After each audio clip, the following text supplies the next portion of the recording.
엄하게 명령하셨습니다. 그렇게 가나안 땅은 아주 타락한 땅이었기에 하나님은 이스라엘 백성들을 통하여서 가나안 백성들을 심판하시는 것입니다. 그래서 하나님은 이 여호수아에게 이 가나안 백성을 진멸하라고 명하셨던 것입니다.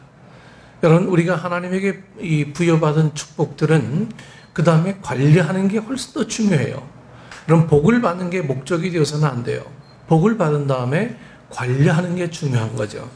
우리가 이 크리스찬이 된다는 것 중요한 문제입니다. 하지만 크리스찬으로 살아가는 것은 더욱더 중요한 문제입니다. 내가 크리스찬이라고 모든 것들이 다 이루어진 게 아니에요. 그래서 주님은 주여 주여 하는 자마다 다 천국에 들어갈 것이 아니요 라고 말씀하신 이유가 바로 거기에 있는 것입니다. 우리가 여기서 이 백성들을, 가나안 백성들을 진멸하라고 명하셨던 것, 우리가 여기서 알아야 합니다.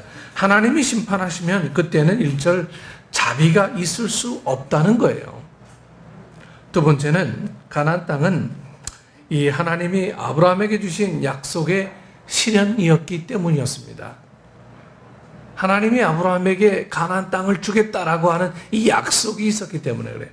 따라서 가나안 원주민을 몰아내는 것은 일종의 어떤 정치 작업이자 새로운 기초를 세우기 위한 어떤 허물기 작업이었습니다. 여러분, 우리가 믿음으로 새롭게 하기 위해서는요, 내가 나를 허물지 않으면 믿음이 새롭게 되지 않아요. 과거에 나와 늘 타협하면 믿음이 우리의 안에서 절대로 새로워지지 않습니다. 마찬가지로 가나안 땅의 정복도 하나님의 약속을 실현하기 위해서는 과거의 구태의연한 모습을 다 내려놓아야 그것이 가능했다라고 하는 거죠. 세 번째 이유는 만약 그들을 그대로 둘 경우 이스라엘이 가나안의 이 더러운 우상과 더러운 풍속을 본받아서 같이 타락할 것이기 때문입니다. 여러분, 우리는 죄의 속성을 더 빨리 배우는 어떤 습성이 우리 삶 속에 있어요. 그래서 아이들 보면요, 좋은 일보다는 나쁜 일을 더 빨리 배워요. 학교에 가서 제일 먼저 배우는 게 뭔지 아십니까? 욕이에요, 욕. 욕부터 먼저 배워요. 사용하지 않는 것 뿐이지. 아이들 다 알아요. 네. 요즘 아이들 욕은 거의 접속사지요. 네, 접속사예요.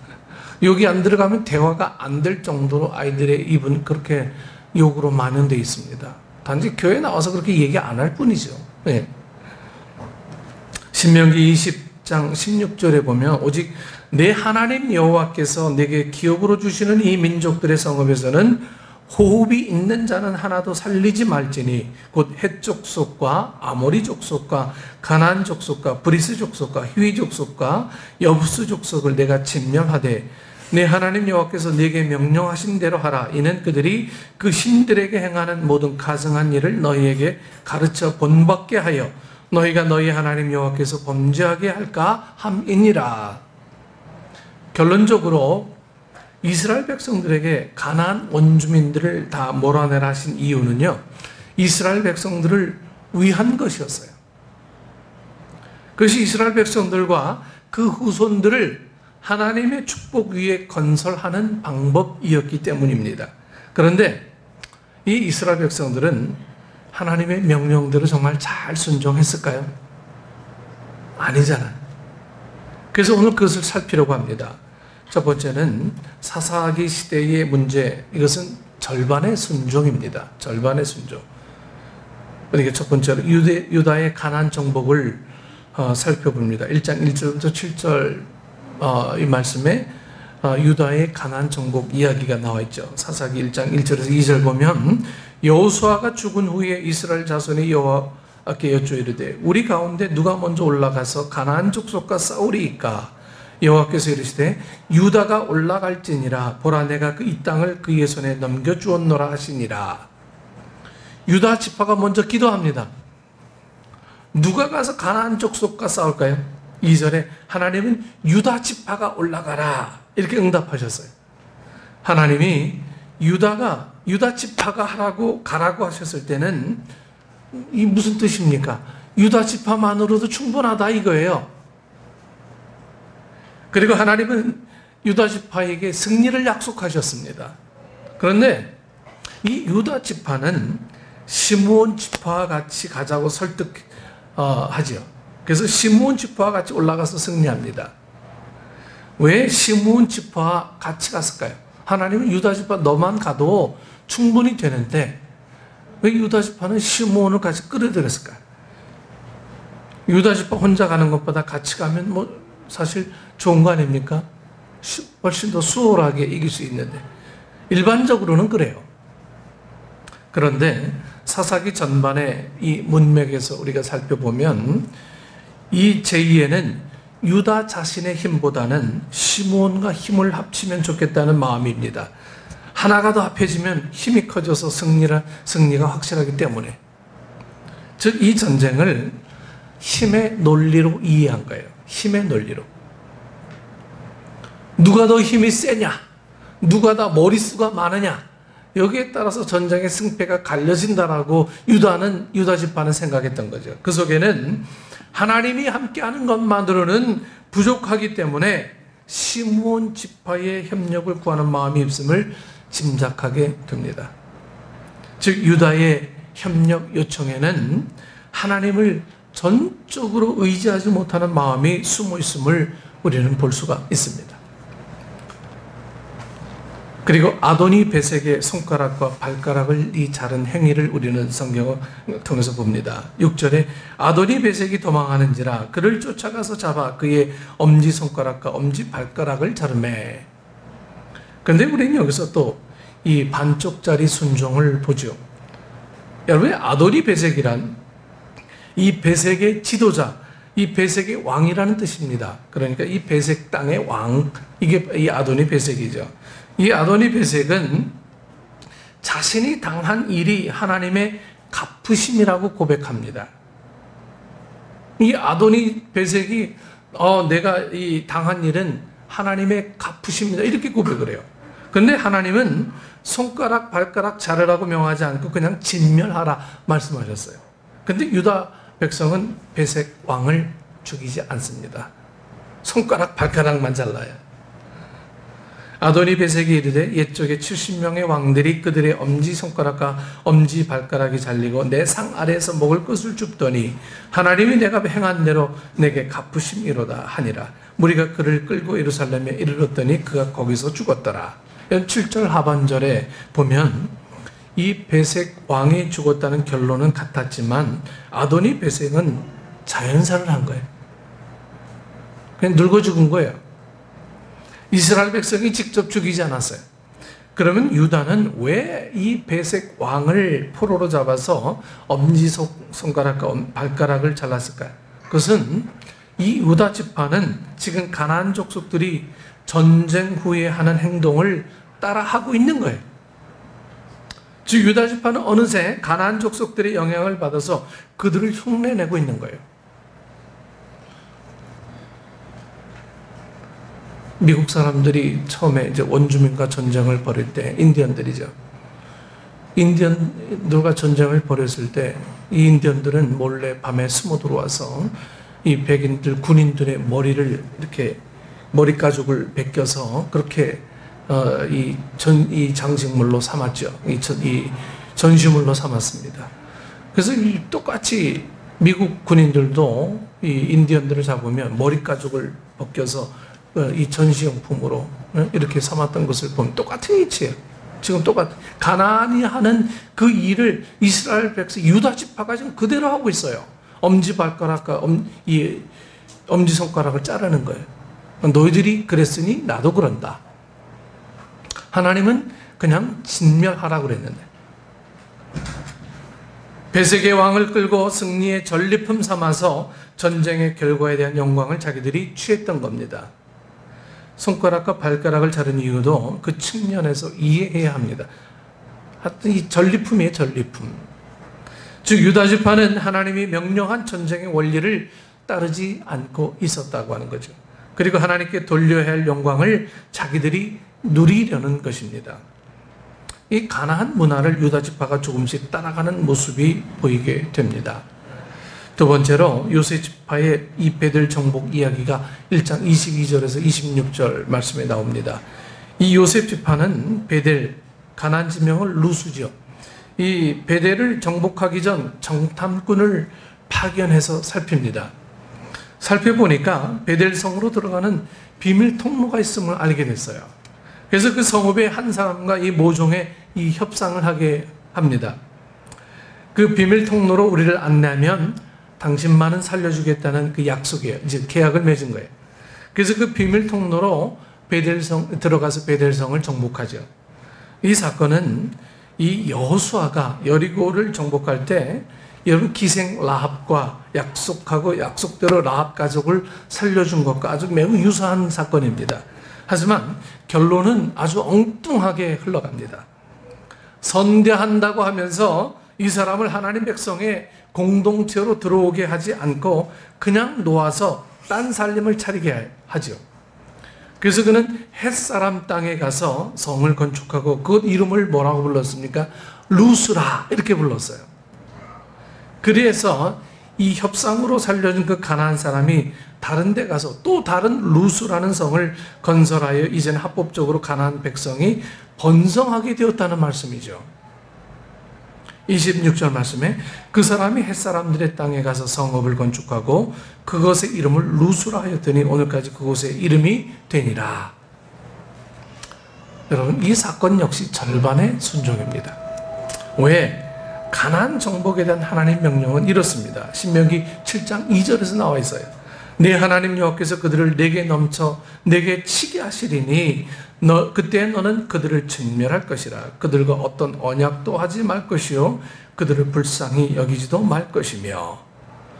하나님의 명령은 진멸하라. 하나님의 심판을 대행하라. 그래서 라합같이 하나님의 백성이 되면 살려주었지만 그렇지 않으면 진멸해야 했어요. 그 외에 어떤 언약도 하지 말았어야 합니다. 그런데 요셉 지파는 언약하고 살려주었더니 그가 가서 또 다른 루스성을 만들고 말았습니다. 지금 이 땅을 무너뜨리면 뭐합니까? 베델성을 무너뜨리면 뭐해요?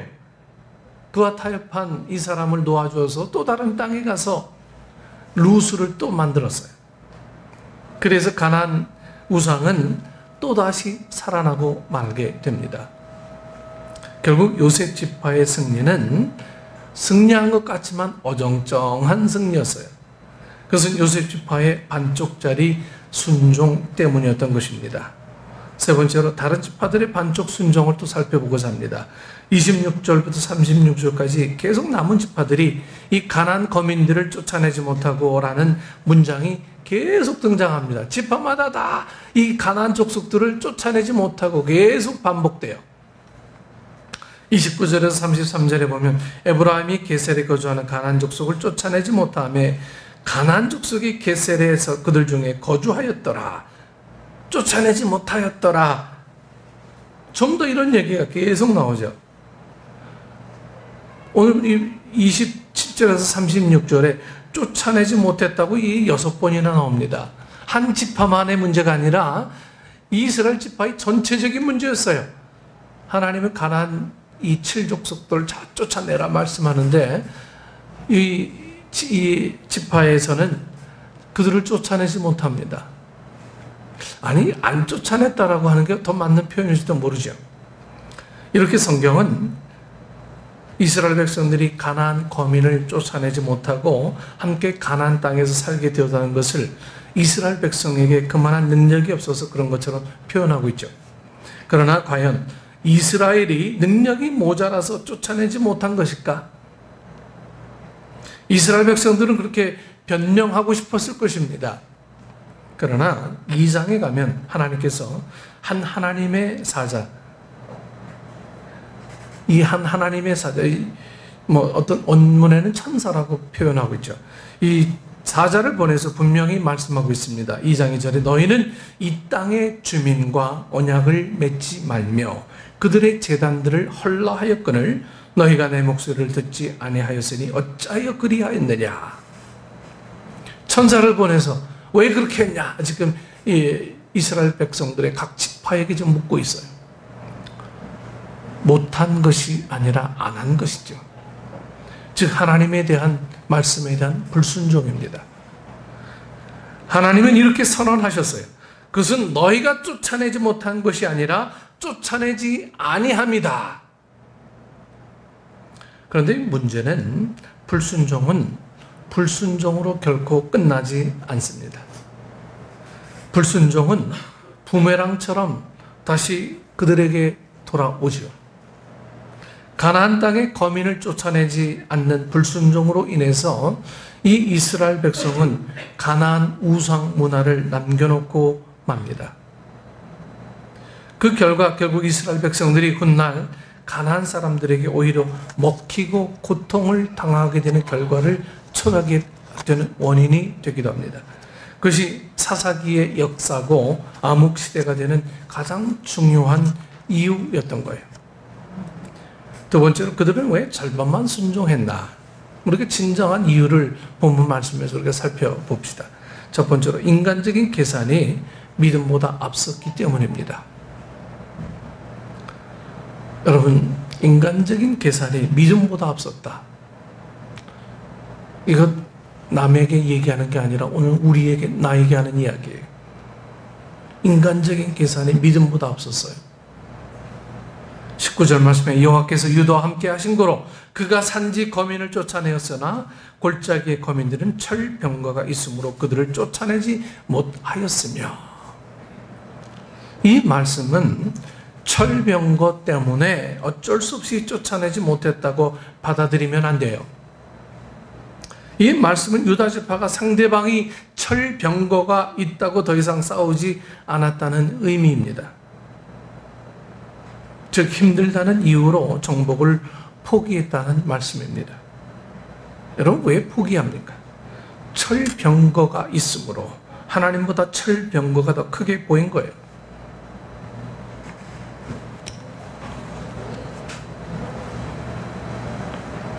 지난번에 이 SBS 드라마인가요? 동학혁명을 다룬 전병준의 이야기가 메밀꽃인가요?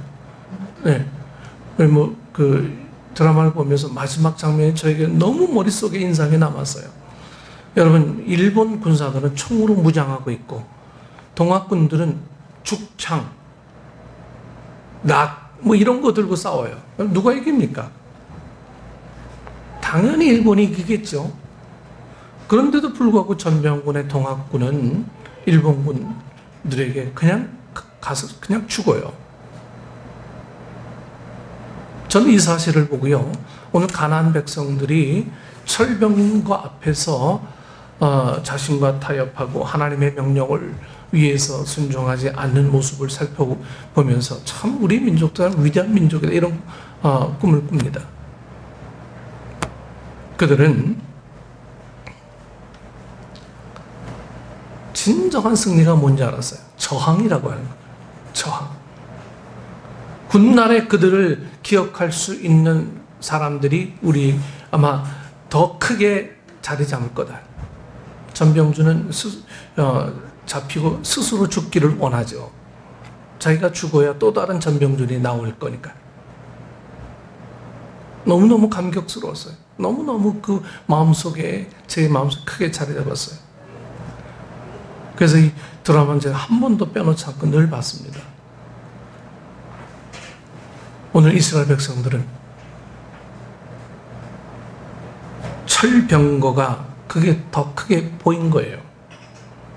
그래서 그들은 철병거가 무서워서 공격을 못했던 거고, 즉 인간의 계산을 했던 것입니다. 바로 인간의 합리적인 생각이 하나님의 말씀보다 더 중요했다는 거예요. 이게 여러분 문제입니다. 우리에게 철병거가 있느냐 없느냐보다 더 중요한 것은 하나님의 승리의 약속이 있느냐 없느냐인 거예요.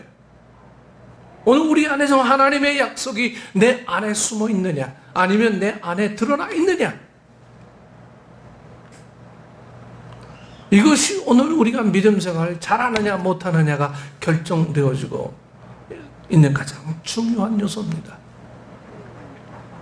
하나님은 가나안 정복이 시작될 때 이미 여호수아에게 이렇게 약속하셨습니다. 내가 모세에게 말한 바와 같이 물은 너희 발바닥으로 밟는 모든 것을 내가 다 너희에게 주었노니. 여러분, 이것은 무슨 말이에요? 주기도 전에 이미 주었노니 한 것은 과거형이에요.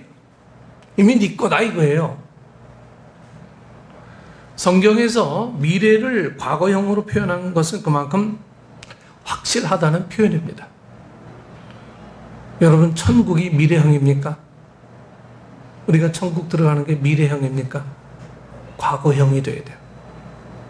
이미 들어갔습니다라고 하는 우리에게 주어진 것입니다라고 하는 과거형으로 받아들이셔야 돼요. 들어갈 겁니다. 여러분, 이것은 불완전한 거예요.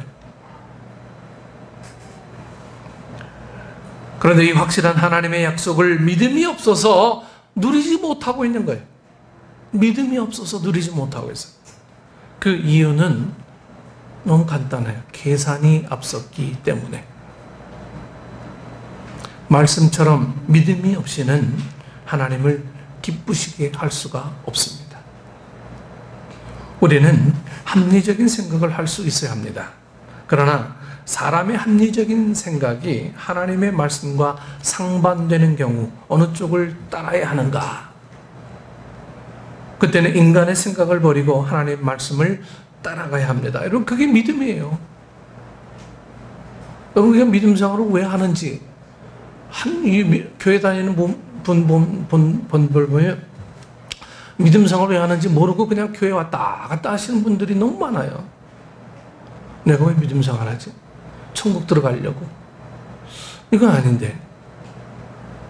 그럼 천국은 이미 과거형으로 받아들이시라고 말씀드렸잖아요. 이미 왔는데 뭘 들어가요? 그럼 우리가 뭘 해야 되느냐?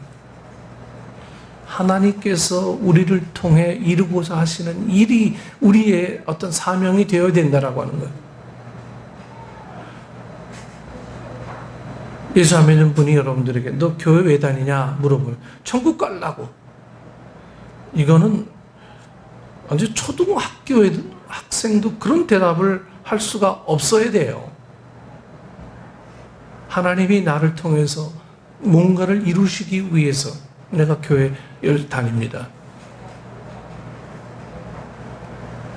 어떤 사명감의 의식 속에서 우리가 교회를 나오고 믿음 생활을 하는 거지, 천국 들어가려고. 여러분, 이러한 믿음의 사고방식으로는 하나님의 교회는 영원히 가나안 족속과 타협할 수밖에 없는 이유들이 된다라고 하는 거예요.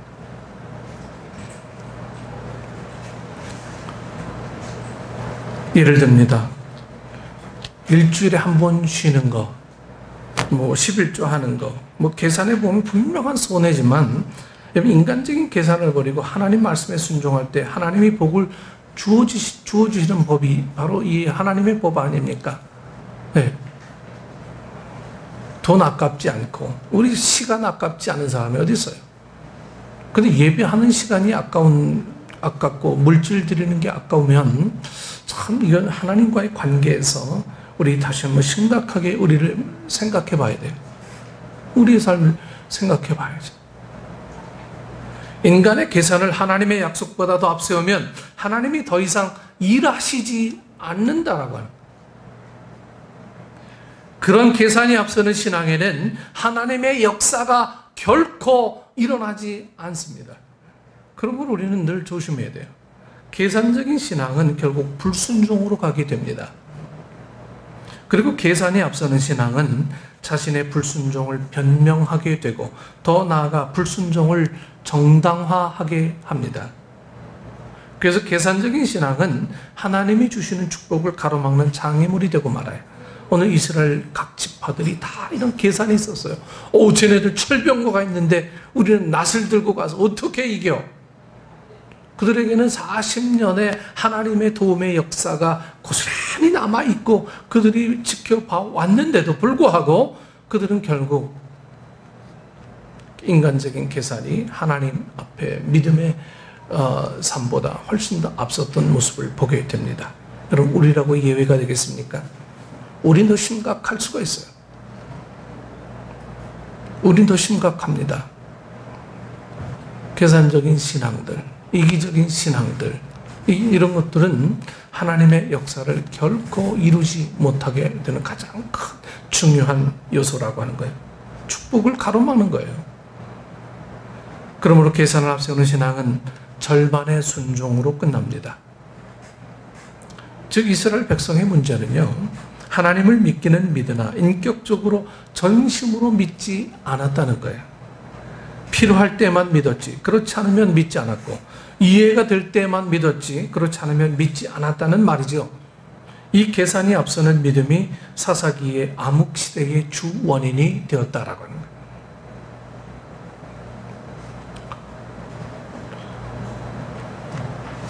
최정병기 활 영화 보셨습니까?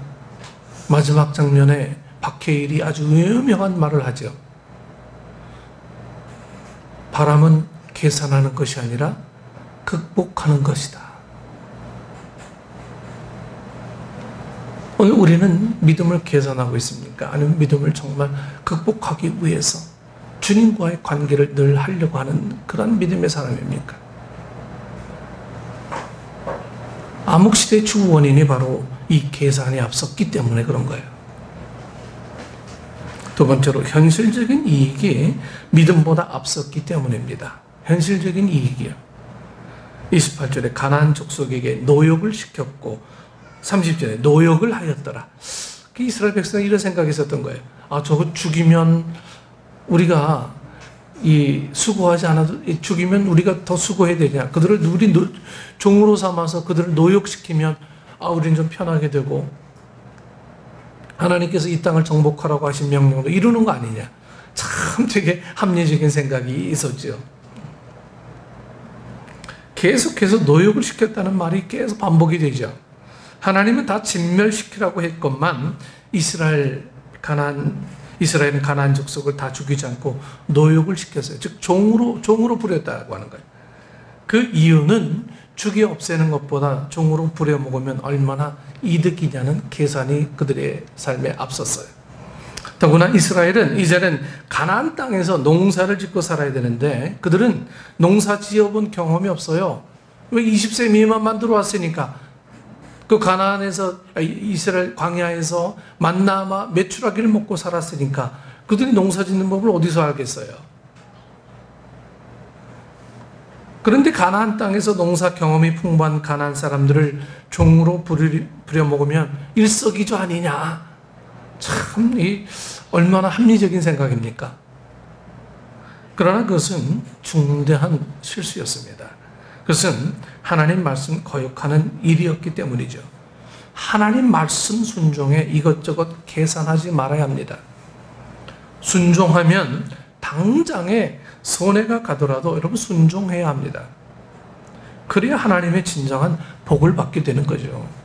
이스라엘 백성들이 살려둔 가나안 사람들, 당장은 조금 이익이 되었는지 모르지만 나중에 그들이 힘이 강해지니까 오히려 이스라엘을 괴롭히는 가십거리가 되지 않습니까?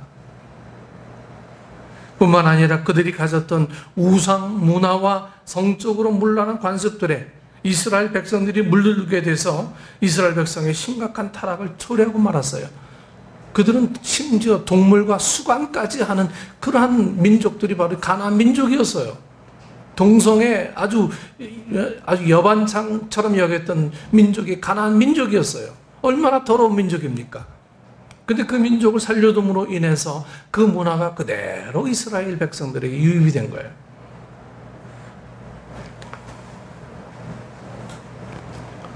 그래서 가나안 사람을 남겨둔 것이 이익이 아니라 엄청난 재앙을 초래하고 말았습니다. 얼마간의 양식은 그들을 통해서 얻었을지 모르지만 그들을 후대에 그들의 종으로 되어지는 오히려 후대에 그들을 억압하고 그들을 죽이는 하나의 또 다른 이유가 되었다라고 하는 거예요.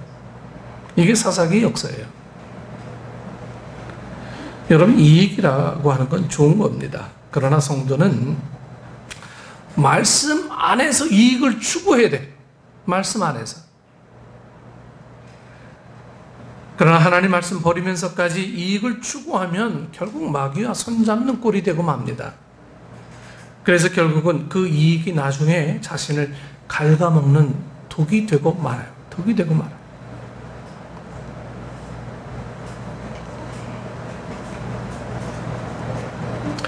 그러므로 당장에 이익이 좀 있다고 신앙의 타협까지는 우리가 하지 말아야 한다라고 하는 거예요. 신앙의 타협까지 하지 말아야 된다.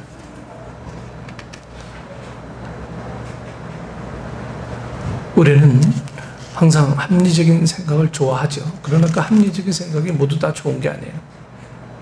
미국의 합리주의가 많은 사람들에게 공감을 불러일으켰어요. 경제적인 부흥은 이루었을지 모르지만 미국의 교회적인 상황은 아주 엉망진창이 되고 말았어요. 미국의 합리적인 생각으로 인해서 미국의 교회들은 막 타협하기 시작합니다. 미국은 계절이 다양하지 않습니까? 남부 플로리다는 항상 여름이잖아요. 뉴욕에서 있는 부자들은 우리 추운데 왜 여기 있어야 되지? 플로리다에 별장 하나 만들어 놓고 거기 가서 여름이면 거기서 지내다가 오는 거예요. 그러니까 이 예수 믿던 사람들이 우리 교회 가기 힘드니까 교회가 거기로 오면 안 됩니까? 이런 거예요. 그래서 이동교회가 미국에서 막 생겨나기 시작했어요. 천막교회가 막 생겨났어요. 여름철 되면 휴가철에 천막 들고 해수욕장에 가서 교회가 막 되는 거예요. 여러분, 하나님이 이걸 기뻐하시겠어요? 얼마나 합리적입니까? 우리 예수 믿고 예배드리고. 그러나 그때부터 이 미국은 완전히 교회적인 타락이 시작이 되면서 교회가 술집이 되고 교회가 아주 남봉꾼의 어떤 터전이 되고 그렇게 되고 말았던 거예요. 당장의 이익이 있다고 신앙의 타협이 있어서는 안 된다라고 하는 거예요. 이게 하나님 말씀하신 법이에요. 세 번째로 열정이 식어져서 미지근한 신앙이 되었기 때문입니다. 지금까지 이스라엘 각 지파들이 가나안 정복 전쟁에서 이길 수 있었던 것은 여러분 강력한 무기 때문에 이겼습니까? 잘 조직된 군사 조직 때문이었습니까? 그들이 이길 수 있었던 것은 오직 믿음 하나, 믿음으로 뭉친 열정 때문에 그들은 이겨낼 수 있었던 거예요. 그 열정으로 여호수아는 태양을 멈추게 하고 아모리 족속 5 연합군을 무찌르지 않습니까? 그 열정으로 여호수아는 병거로 무장했던 이 하솔 연합군을 한 방에 무찔렀던 거 아니겠어요? 그런데 지금은 왜 안 됩니까? 지금 왜 안 돼요? 열정을 잃어버렸기 때문에.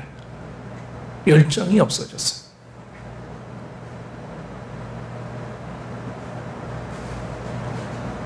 열정이 식어진 이유는 가나안의 풍요 때문이었어요. 가나안의 풍요. 비옥한 땅이 생겼어요. 그 땅에 정착해서 행복한 가정을 꾸렸습니다. 그래서 이전보다 풍족함을 누리게 된 거예요. 그런 풍족함에 젖어들면서 그들의 열정은 하나 둘씩 사라져 가게 된 거예요. 걱정할 일이 별로 없는 거예요. 먹고 사는 것 때문에, 생존 때문에 이제는 걱정할 일이 없는 거예요. 이스라엘 백성들은 출애굽하면서 하루하루 주님 앞에 매달리지 않으면 안 된 그런 이스라엘 백성들의 삶. 그러나 이제는 거주지가 있고 먹고 살 게 있고 편안한 거예요. 결국 열정을 잃어버린 이스라엘은 아무것도 하지 않았어요. 아무것도 하지 않았어요. 편안하다. 일시적인 평안에 젖어들어서 적극적으로 남은 가나안 땅을 정복하려고 애쓰지 않았습니다. 그 결과 사사기 암흑시대가 점점 열리게 되었던 거죠. 그렇게 열정을 잃어버리고 식어져서 미지근한 신앙이 바로 암흑시대의 신앙이었던 것입니다. 미지근한 신앙이 되면 여러분 순종이 그렇게 어려운 거예요. 미지근한 신앙은요, 순종이 거의 불가능합니다. 뭘 하라고 그러면 왜 해야 되지?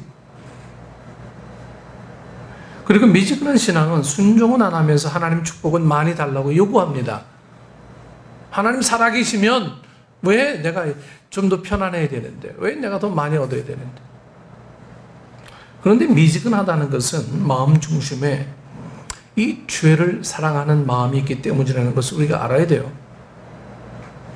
그래서 미지근한 신앙은 적당히 믿는 흉내만 낼 뿐이지 참 신앙이 아니다라고 하는 거예요. 그러므로 적당히 믿다가는 여러분 낭패를 볼 수밖에 없고, 적당히 믿다가는 믿음의 축복을 누릴 수 없고요, 적당히 믿다가는 결국 멸망당할 수밖에 없음을 가르쳐주는 것이 이 사사기입니다. 지금 우리는 얼마나 뜨거운 신앙인가, 우리 모습을 좀 돌아보셔야 돼요. 이 열정이라고 하는 것은요, 주님에 대한 첫사랑이에요. 열정은 받은 바 은혜에 대한 감사와 감격입니다. 열정은 하나님의 뜻을 이루고 싶은 소원과 헌신입니다. 여러분은 열정을 계속 지니고 있습니까? 우리는 이 열정을 회복해야 돼요. 환경 때문에 열정이 좌지우지 될 수가 없는 거예요. 배고파야 열정이 생깁니까? 그럼 하나님 우리를 배고프게 만드실 거예요. 배가 불러도 편안해도 열정은 식어지지 않아야 되는 게 우리가 갖고 있는 믿음의 어떤 정석이어야 됩니다. 말씀했습니다. 사사기는 영적 암흑 시대였습니다. 사사기 시대의 문제는 절반의 순종이에요. 그들은 왜 절반만 순종합니까? 인간적인 계산이 앞섰고, 현실적인 이익이 믿음보다 앞섰고요, 열정이 식어져서 미지근한 신앙이 되었기 때문에 그런 거예요. 오늘 내 안에서 늘 타협하기를 늘 하라고 종용하는 또 다른 내가 나를 이렇게 고소하면 여러분들 이겨내십시오. 지난주인가요? 지지난주인가? 이 백종원 골목 식당인가요? 할 때 보니까 그 돈가스 하는 그 사장이 나와서 이렇게 얘기하더라고요. 내 몸이 힘들면 손님이 기뻐집니다. 이렇게 얘기하더라고요. 이 돈가스 이렇게 치대는 일이 막 어깨를 막 힘들게 하고 그런 일인가 봐요. 그러나 내가 좀 힘들면 손님이 기뻐집니다. 오늘 우리는 내가 좀 힘들고 내가 조금 고난스럽고 어려워도 주님이 기뻐할 일에 우리의 삶이 투자가 되어지는 게 진정 이 신앙의 이유가 되고 목적이 되어지면 좋겠다라고 하는 거예요. 그래서 서로 합력해서 선을 이루고 하나님의 교회가 이루어지는 가장 중요한 원동력이 바로 이 열정에서부터 시작이 되어진다라고 하는 거예요. 이게 없으면 교회는 이미 교회의 기능을 다 잃어버린 거예요. 이게 사라지면 교회는 존재하나 존재하지 않는 교회로 남을 뿐입니다. 명목은 있으나 실질이 없는 겉과 속이 다른 교회 모습으로 남아 있을 수밖에 없다라고 하는 거예요. 오늘 여러분의 삶에 진정 기쁨이, 내 열정에, 이 열정이 숨어 있다면 여러분, 우리 환경 생각하지 않고 주님을 기뻐할 이유만을, 이것만 생각하며 나가야 되는 거예요. 이것만 생각하지 않으면 타협이 나를 휩싸여서 늘 합리화하게 만들고 늘 그렇게 우리를 현실주의, 합리주의자로 그렇게 만들어버립니다.